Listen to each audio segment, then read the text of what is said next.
Hello, today's Q&A number 42 is on how to do what I do in your personal or professional life.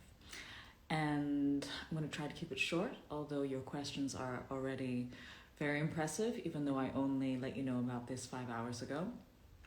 And I'm going to open with a little bit of an introduction to how I found my own dominance, my own place in life. And I first started doing what I do for work over 10 years ago now, and it was based upon a suggestion that somebody had said as a joke because of how assertive I am in my communication and in asking for what I want. And I'm like that as a result of the fact that I saw all the women in my family doing that for the most part, and so I thought that was the norm. Little did I realize that that was not, unfortunately. And in my early 20s, I started to realize that, and I started to figure out ways to make the men around me comfortable. So letting them think that things were their idea, not really saying what I was thinking, not really being upfront about my needs, and that always affecting me negatively.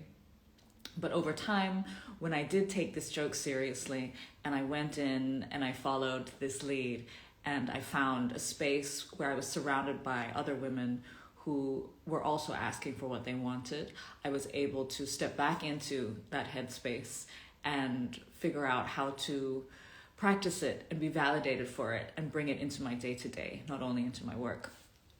And yeah, so that's kind of the progression of how I started off in a space where women were listened to and moved into a space in society where I needed to navigate away from being opinionated or having a say, and then stepping back into it because of the job and because of community. So that's kind of my general progression. And all of our progressions are going to be quite different. Today, this is primarily for people who want to get into the work, who want to assert themselves in the work more, as well as people who want to assert themselves more in their lives. And this is all from my perspective. And of course, there's going to be other ways to do things. Things might not be applicable, but I share these things in the interest of getting us somewhere and putting our voices out into the world. So, let's start with your very incredible questions. Click that little question thing down the bottom if you want to add to the questions that are happening. And let's start just from the top. I'm not going to go in any particular order here. Are there some points that every dom has in common? Personal or professional?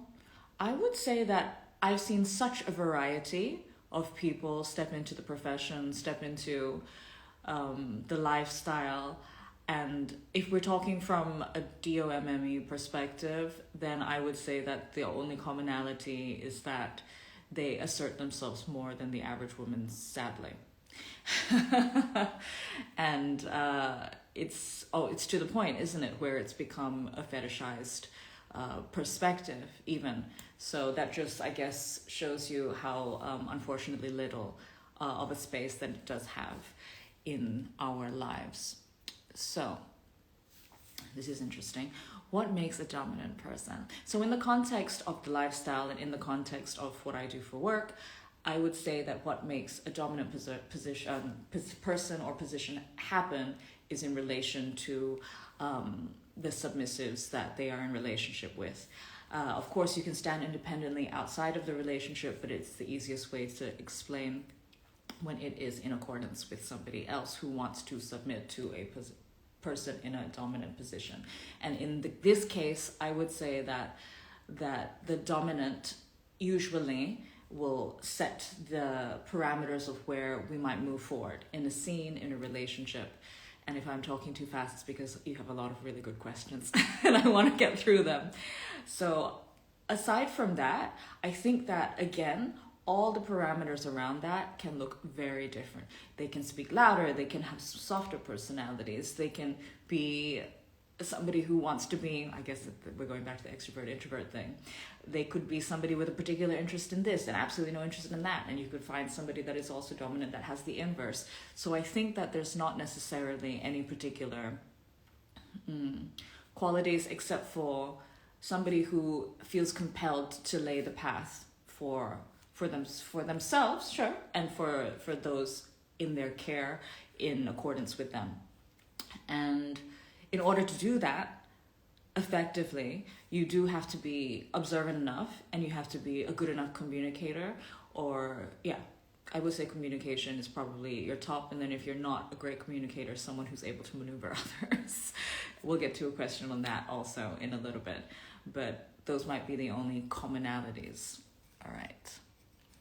So I guess that one's from a private person. So how do you come up with scene ideas? How to not be topped from the bottom when you really want to please the bottom. So this can probably be a whole other topic, but in general, I think that the way that it interacts, it's very hard to see who is actually leading, because it is an interdependent relationship. And as much as you want to say it is clearly this, and I am the leader, and you are clearly following, even though it can overtly look this way, in order for any relationship to be fruitful, there's an intermingling of needs that's always happening. And so I think I don't get hung up on who's leading what. I do not enjoy people trying to manipulate my position. I enjoy clear communication in terms of them expressing their needs and needs not getting met. That's totally cool. But once some manipulation or attempts at it start to happen, then that's where I draw the line. But in terms of topping from the bottom, I think it's actually a topic that's very hard to clearly say it's never going to happen. And so I try not to get too hung up on the fact that I enjoy seeing my partner in this pleased also, and I know the things that please me, and maybe we will spend a primary amount of time on these things that might please me and therefore please them, but there is a back and forth that's happening in that also. So that's how I kind of approach it. Okay, so how do you come up with scene ideas? Sometimes feeling the pressure of thinking of new things. I feel the pressure. Why are you feeling the pressure? Is it because you see somebody getting bored? Is it because you're getting bored? I guess it really depends what the motivation is to find new things. Can you ask them how they could be brought out of their boredom, if that happens to be the case? But in terms of how new things come to me, I don't ever feel completely stuck. Sometimes I do repeat myself over a certain period of time, especially if I'm seeing multiple people in a day. However, I would say that life has a lot to say when it comes to my scenes developing, to my interests developing.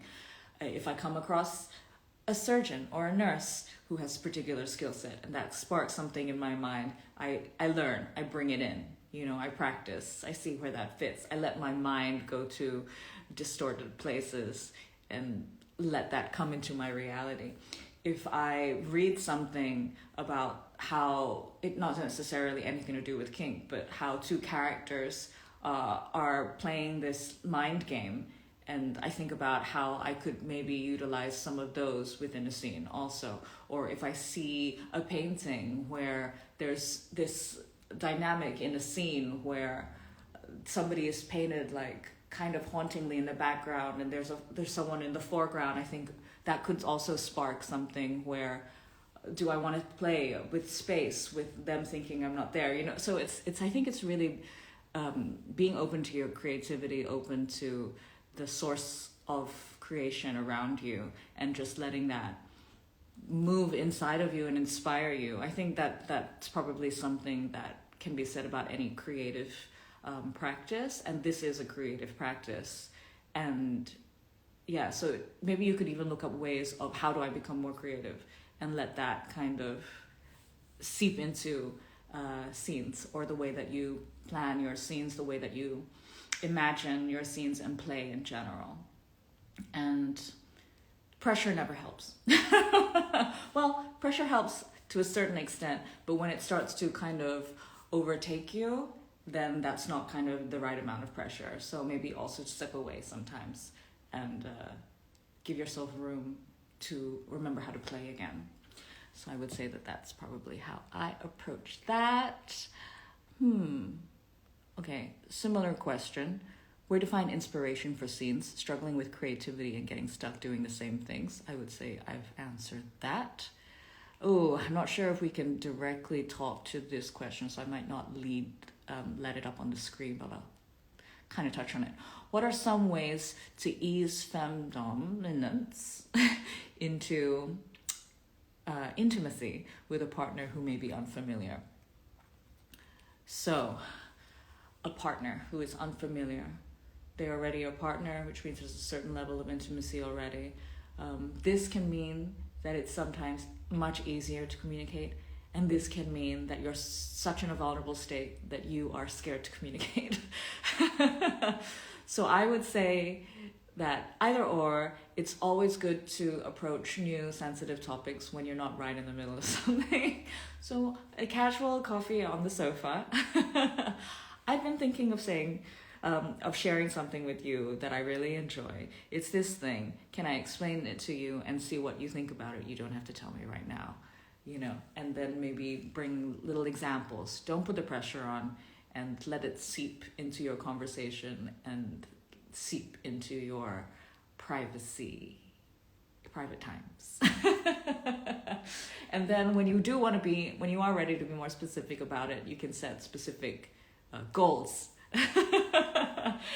Here's an hour and we're going to do only what I say. This is the safe word.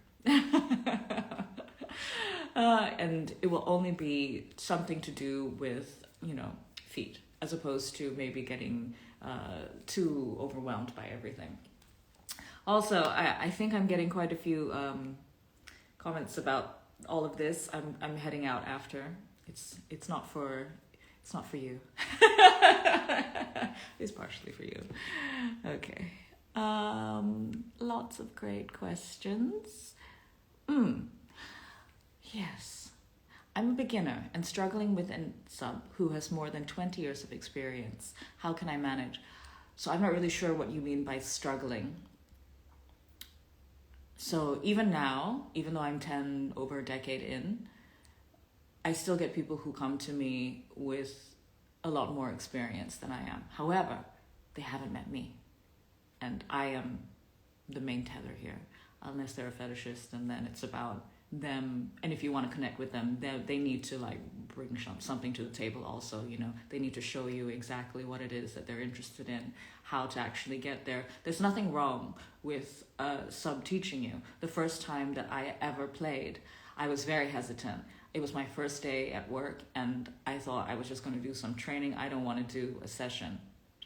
And the person comes in, insists. I go back to the workroom and say, I don't really want to do this. They say, do it.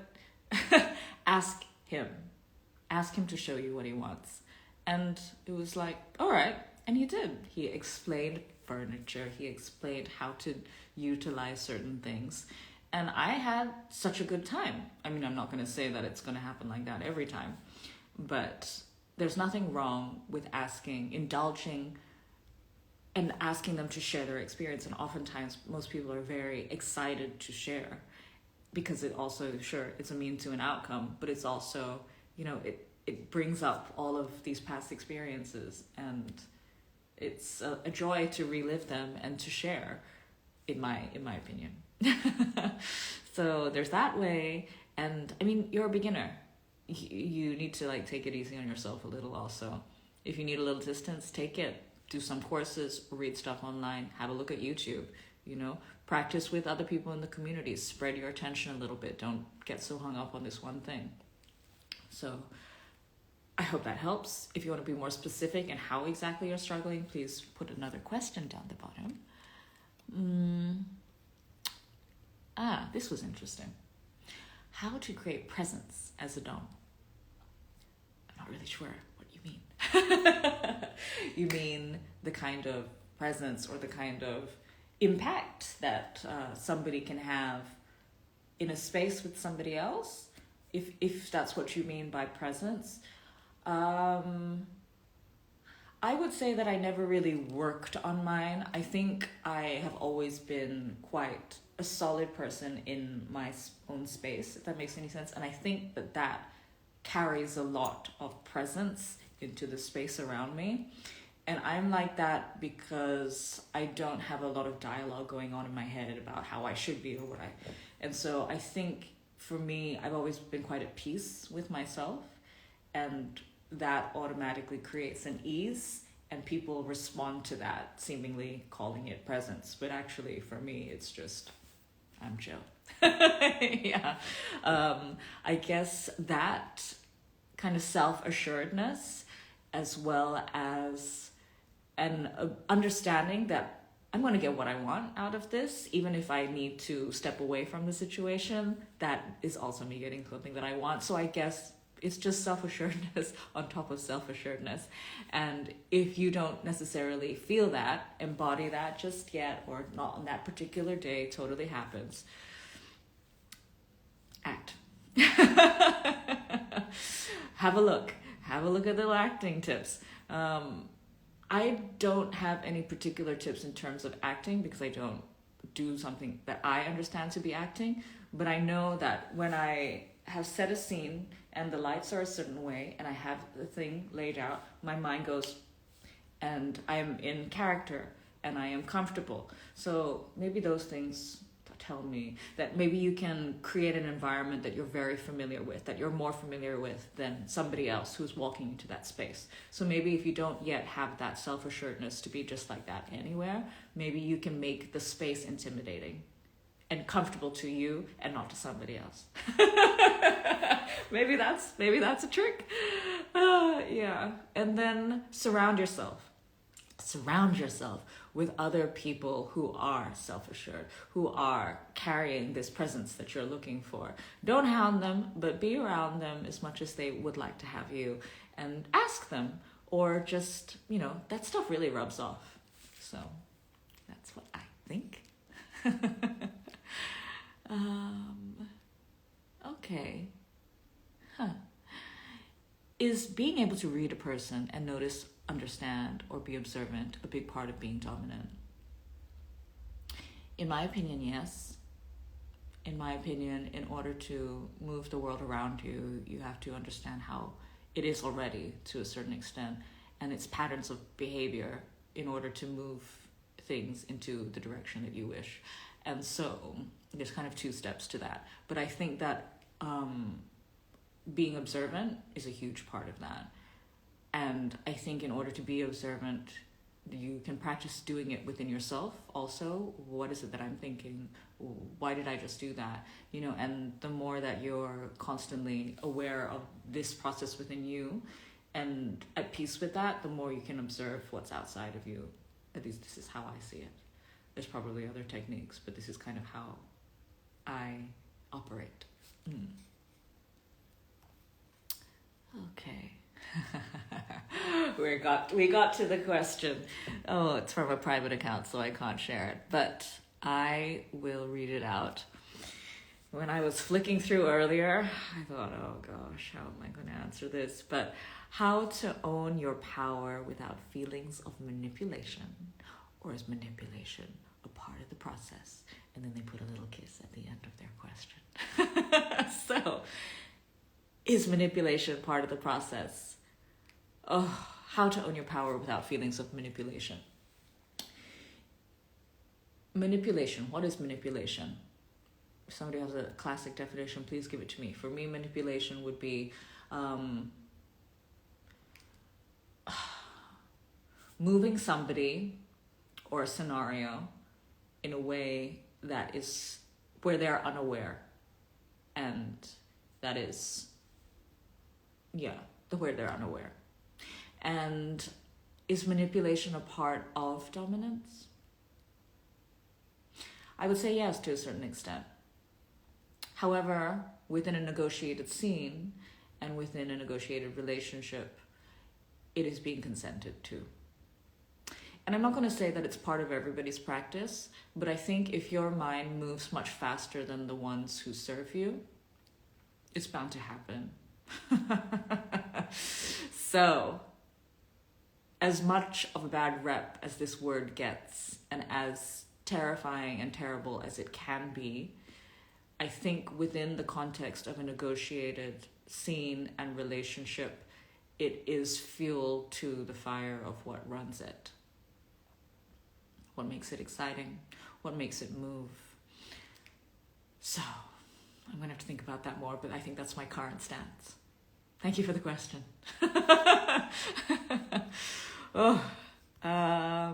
Okay. So, what is the goal of a dominant in a session? For the dom, for the sub, in the scene, or even out? What is the goal? Everybody's goal is going to be different. What is my goal? I want to have a good time. I just chase the thrill. I want to laugh. That's it. I'm pretty simple in some ways. In my relationships as well, I want joy. I want joy this is a courtesy of Mistress Lucy Sweetkill. Sometimes I overthink things a lot, but I have a very good thing that I learned from her. And she says, do they bring you peace? Do they bring you joy? And that is literally all that I want. If those things get messed with, yeah. So this is going to be different for everybody, obviously. I think much earlier on, when I was still kind of overcomplicating things for myself, I probably wanted intellectual stimulation. I wanted a rush of maybe anger. I wanted, I looked for really, really high highs. Now I just look for like a nice time, and it can be such a conglomerate of so many different things, or some very simplistic things. I just kind of let myself like laugh. I had a nice time. I walked away. I don't feel burdened. Great.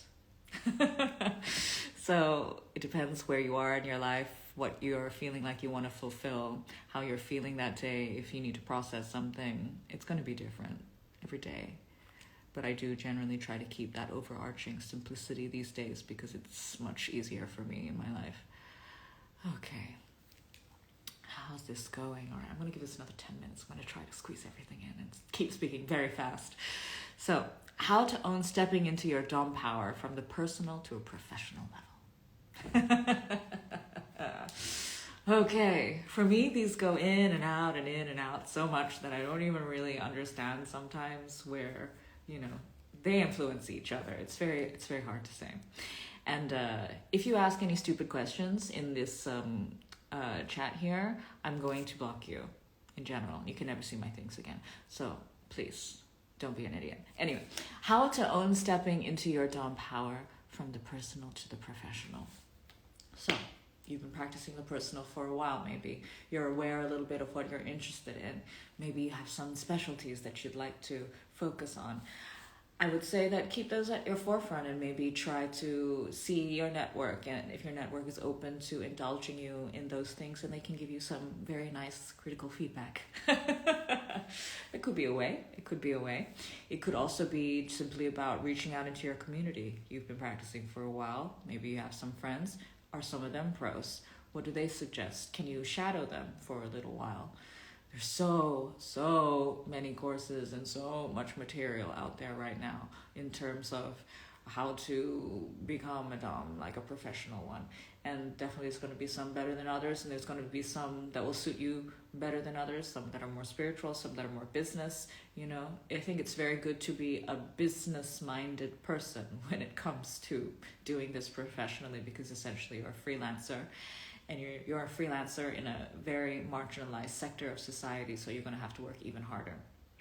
And having a community around you of professionals is going to be very useful for that. So I would say that those are some big considerations to start with. But the fact that you have some personal experience already is going to be a bonus for you. But also understand that you're going to have to create some very good boundaries around the personal versus the professional. So does that mean that you're always going to charge for your professional time? I'm talking to myself also. And there are no exceptions. Are you going to create that boundary for you so that you really have that separation? Because when you start to wear that professional head all the time, it can get tiring, and your lifespan in terms of your job and your career will shorten. So, major considerations. I'm not going to go into it too much further for now because I would like to get to a few more. All right, there's a few more about pro. There's some about negotiating with partners, which I think I've talked about before. Okay. All right, there's an aftercare one that I think I'll do. There's a how to book a space one that I think I'll do. And then there's one on not physical, but just psychological that I think could be good. Oh, there's that. There's also another one that kind of reiterates about how we can do it when we're not feeling very good about ourselves, which I kind of touched on earlier. Oh my God, there's so many good ones. Oh, okay, all right. No, there's like 5, 6, 7. Oh God, there's so many that I want to answer. Okay, all right. Let me. Okay, I'm gonna do 5. Do you think I can get through 5 in the next 10 minutes? I think I can do it. All right. Okay, this is a good one. How to deal with a session that is not going well or you don't have a connection with a sub. Okay, at this point you're already in it. I will first start with how I lay the groundwork so that I can build a connection with a sub in some way, or have them imagine that they have one with me at the very least. And that would be, before I even begin, sit down in front of me, sit down on the ground. If they're really not in the headspace yet, they can sit down next to you. Talk, like, why did you find me? Why do you find me interesting? If they have nothing to say, they actually maybe shouldn't even be there, in my opinion. That's why it's one of the first questions that I ask on my form before they even come to me. And then when they are in front of me, it's good to reiterate, even if they've already typed it out. So how did you start? What inspired that? What have you been doing lately? Have you been playing much? It's like, understand, learn about where they're coming from and what they're hoping for, and read more than what they're saying. If they hesitate on a word, if they think and then they omit something, it's like there's a lot that people will tell you, and there's a lot that will become your material. But okay, so that's kind of how I prep in order to create something, or at least create an understanding in my mind so that I know where I can go from there. But if we're in the middle of it and it's not going well, this can even happen with people who you feel like maybe you have a good sense of, and also, practice, seeing a lot of people over time, over years, hours and hours and hours with people. It really eventually sinks in. You understand how to maneuver people, how to hear something that they didn't say.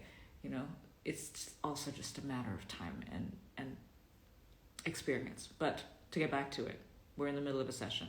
It's not going well. They just look bored. That's the other part of your question that I'm not going to bring up here, but I know it's you. And ask them.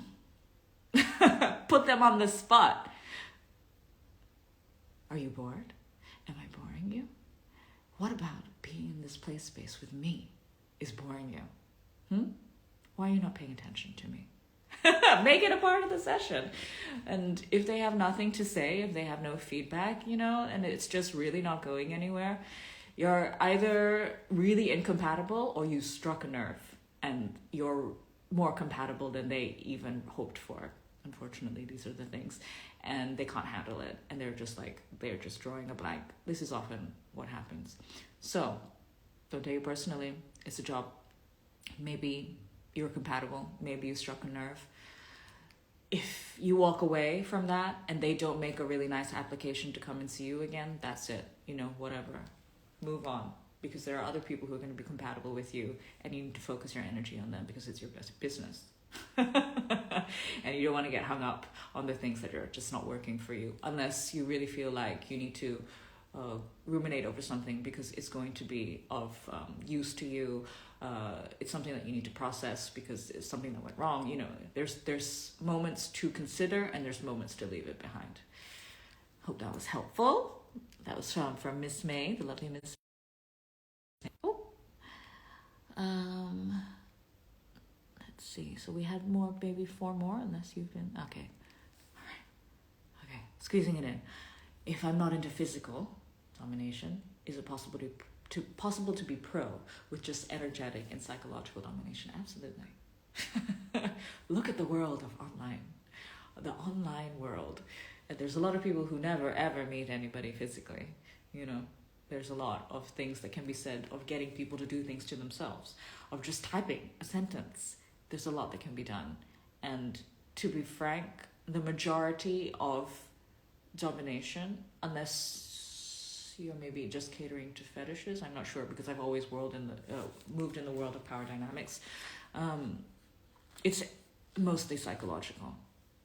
It's not the technicality of ABC, how you're doing a specific thing. Yes, sure, there's that, but it's also the personality that you're bringing to how you're doing ABC.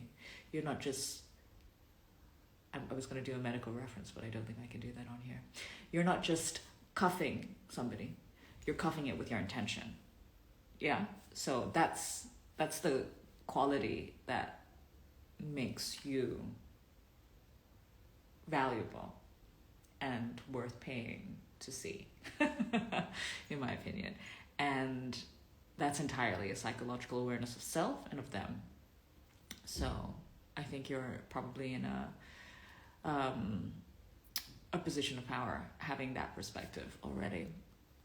Okay, all right, 3 more. Gosh, these are great questions. I'm gonna have to do a second part, right? Okay, how important is aftercare? How should this be done? So I'm going to go in a professional context, because obviously in a personal context you have a lot more time.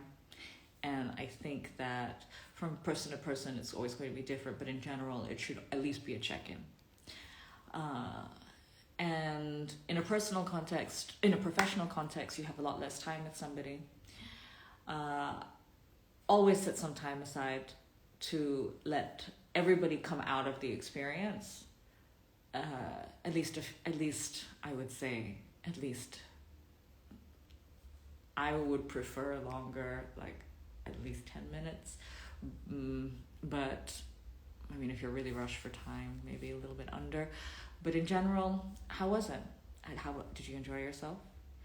These are the things that I think about it. Would you like to ask me how I'm feeling about it? Can I get you anything? Do you need anything? Move them out of the space. What are you doing after this? Please check in with me in a day or 2. Let me know how you are. You know, I think it's important for the business side of things, but also we're playing psychological games. You know, these are very intricate, deeply rooted things often.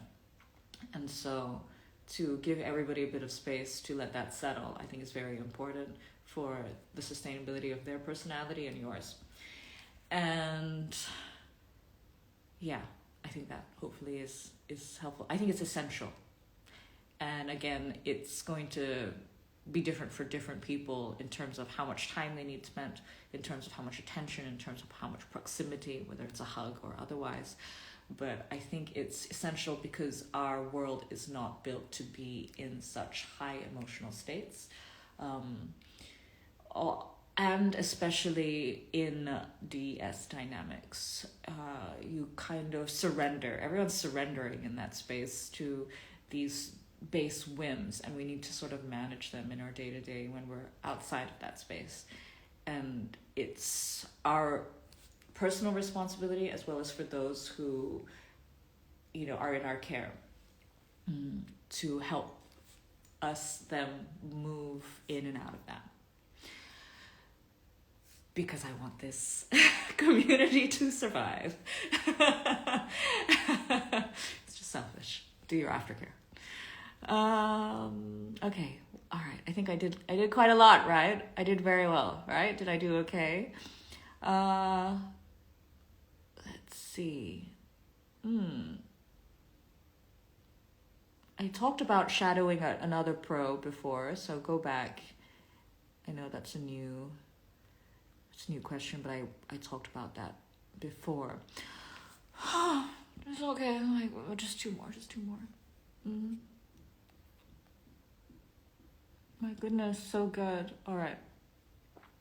Oh. How do you know that a sub is really genuinely wanting to serve you and not objectify you as an object?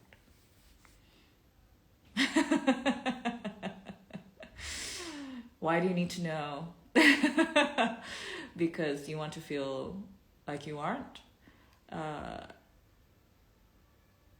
If you are getting that sense, then you're either kind of rolling in some self-fulfilling prophecy kind of space, or you are with somebody who is not valuing you. Sometimes those things can go together. I sort of see the work side of things as if I feel that I'm getting compensated enough and I feel like this is not an experience that's a burden on me, I am happy for you to objectify me to a certain extent, and actually we're not going to know each other entirely because of the professional proximity of things.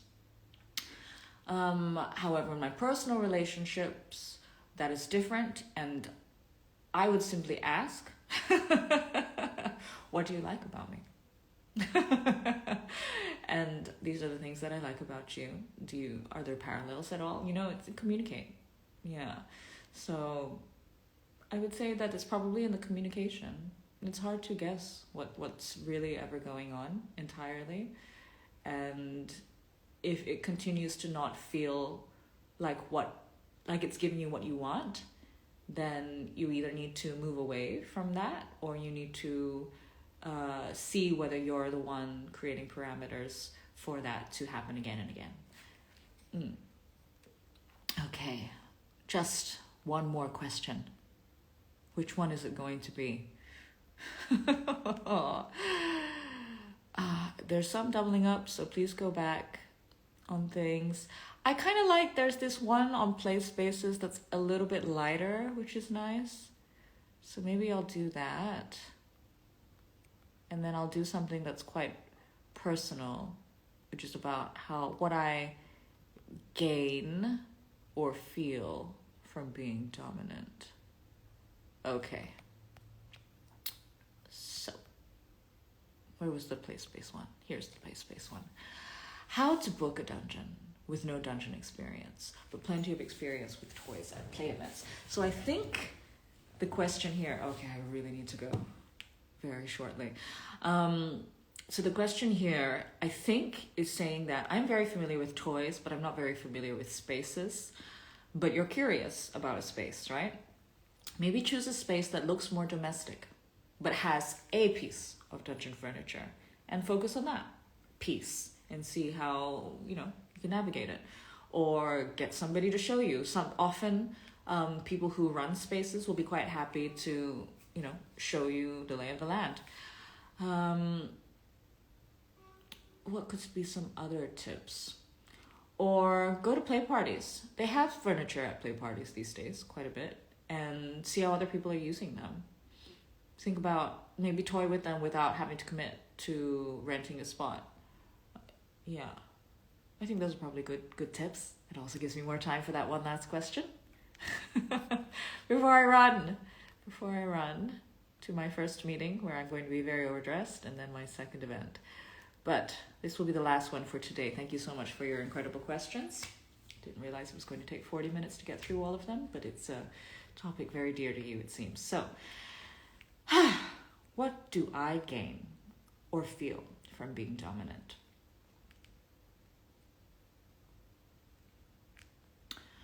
I have gained